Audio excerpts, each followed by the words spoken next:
ஓம் நமோ விராதபதயே நமோ கணபதயே நம பிரமதபதயே நமஸ்தேஸ்து லம்போதராய ஏகதந்தாய விக்ன விநாசினே சிவசுதாய ஸ்ரீவரதமூர்த்தயே நமோ நமः.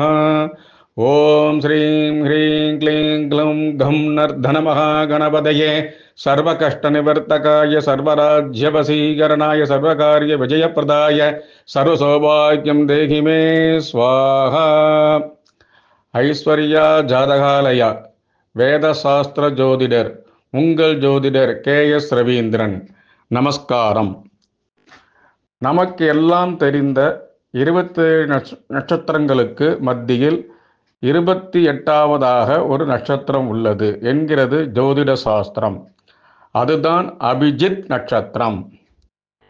உத்திராடத்திற்கும் திருவோணத்திற்கும் நடுவில் இடம் பெற்றிருக்கக்கூடிய சூக்ஷ்ம நட்சத்திரம் தான் இந்த அபிஜித் நட்சத்திரம்.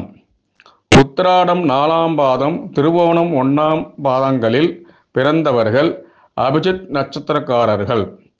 அதனால் இவர்கள் வெற்றியாளர்களாக, தோல்வியைக் கண்டு தோலாதவர்களாக இருப்பார்கள்.